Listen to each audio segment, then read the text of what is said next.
Hi guys, so you here, welcome back to our third part of this basic tutorial for Blender, and in this one we're going to be talking about basic modifiers. So with an object selected, this is just a regular cube, I'm going to go here to modifiers and I'm going to add my bevel. Like you remember, what we need to do is always change this to at least 1 or 3 segments. In this case we're going to go with 3. Next thing what we're going to do is we're going to right click and shade smooth, and we're going to go here and auto smooth, and then we're going to go back here to modifiers. We're going to collapse that here, and we're going to add weighted normals to flex it. These are the most basic modifiers in Blender. Okay, another one is going to be a mirror, which is kind of interesting. So if I'm going to move it here GX, I can mirror this across the x-axis. Okay, so if I'm gonna add a mirror here, right, and I'll try to mirror this on X, you'll see it will not work because it's mirroring across the origin point, so it's mirroring across itself. But what if, for example, I added another cube here, shift I add a cube and make it a bit smaller, so S in scale, then click on this cube, select this pipette here and click this object and then choose X as an axis. You see what's going to happen now. My object's going to get mirrored. So if I'm going to move this one as a pivotal point, my other cube's going to move as well. So that's kind of interesting. Same with the rotation, by the way. Okay, so that would be mirror. Okay, not a really useful modifier is array. So I'm going to click here and use an array. And you see that by default, it's going to array this on x-axis. But what if I wanted to array it on y-axis? When here you have to reduce this value to 0, and then this one, let's say to, for example, 2, it's going to array this on y or, minus y, so minus 2, right? And then you simply change the number of these arrays. So that's an array modifier. Let's just delete that and let's add a plane. So Shift A and add a plane, okay? So I'm going to go to modifiers. I'm going to add another modifier which I use quite a lot, and it's solidify modifier. Okay, so not subdivision, that's what I wanted to do. I wanted to solidify. There we go. And you can see that now it added a thickness to this plane. If I turn it off here in viewport, you can see that I added a thickness. And if you change this thickness, you can go either up or either down, whichever way you want to go. And in edit mode, you only see the plane. So if I go to press tab and I go to edit mode and go to 1 for verts, you can see only one plane at the bottom. The original plane is visible because that thickness here is an illusion. It's just a modifier.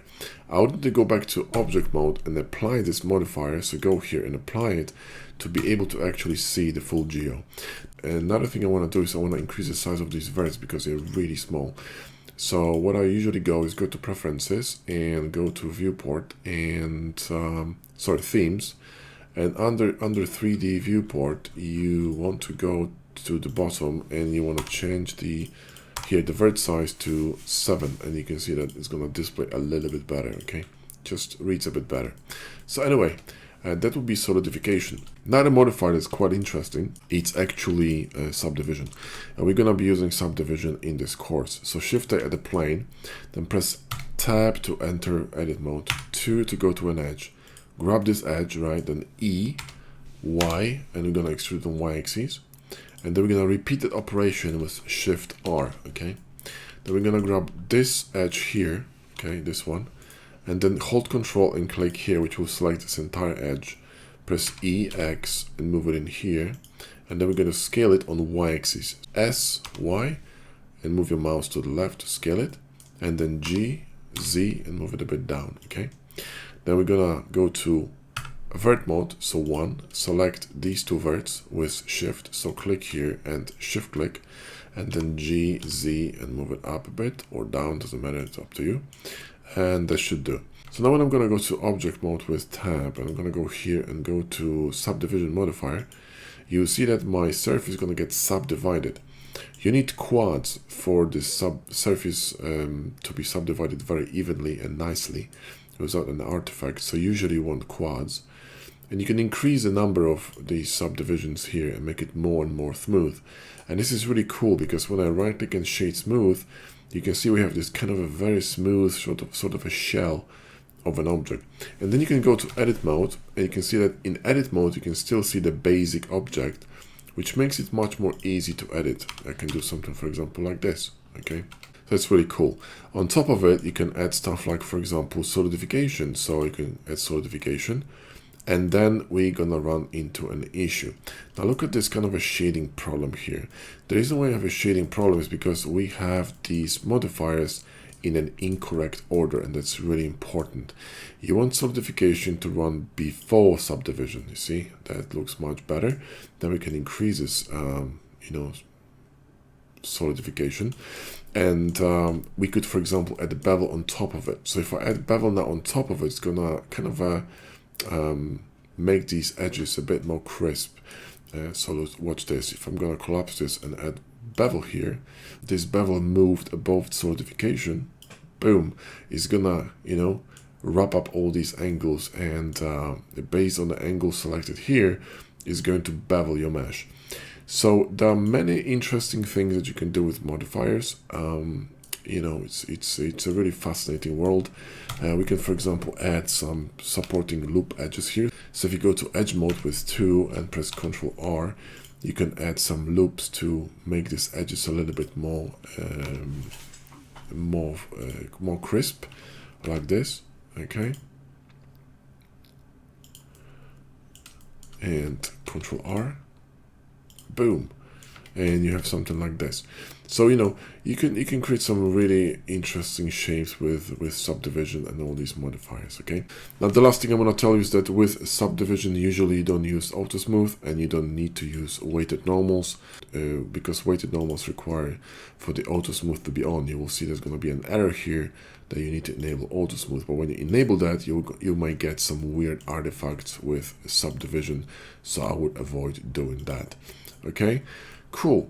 So we talked about all the modifiers. We talked about you know, moving stuff about. We talked about basic operations like moving, rotating, scaling, extrusion, etc. And let's talk about booleans. Okay, Shift A, and let's add a cube. Okay, now to this cube we're going to right click and shade smooth, and we're gonna add auto smooth. Now we're gonna add bevel to it. So we're gonna add bevel to it. We're going to add some segments, and we're going to reduce the bevel size. You can hold Shift when you manipulate with this to something smaller, and we're going to collapse that and add some weighted normals.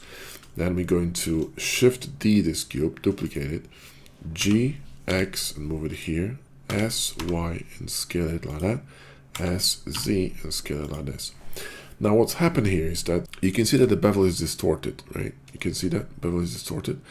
The reason being is that the scale was distorted. So if I press N and go to my item, you'll see that my scale is uneven. Even scale should be 1, 1, 1, like on this cube. This one has been resized on Y and X, which means these both values are whack, which is why this bevel is so distorted. But if I press Ctrl A, okay, and apply scale, everything's going to get fixed. So when you're using cutters or when you're using arrays, solidifications, always remember to reset your scale of your object. Now when you're going to be using a boolean, we don't want to use bevels or weighted normal on the boolean, which means I need to remove them from the boolean. Okay, you want to have it smooth, you want to have it auto smooth, but you do not want to have any modifiers such as bevel or weighted normals. They usually cause problems. So the way to boolean this other cube is to have this bool tool add-on I told you about in the beginning enabled, which is something that we did. So bool tool, right, we have it enabled, and that will allow you to use shortcuts with your booleans. So click this one, shift click this one, and then Control minus, and that will introduce a boolean modifier here. You can see with a cut. Now the reason why this mesh looks so nasty is because the order of modifiers is incorrect. Boolean should be above weighted normals, okay, and it should be above bevel, because it should be first cut, then beveled, and then weighted normal. Okay. Now another thing that you notice here, and that's the last thing I'm going to tell you, is that this bevel looks nasty here in the corner, and the reason for that is that if you go to bevel settings under geometry, you need to change the miter from sharp to arc, and this will round up all the corners.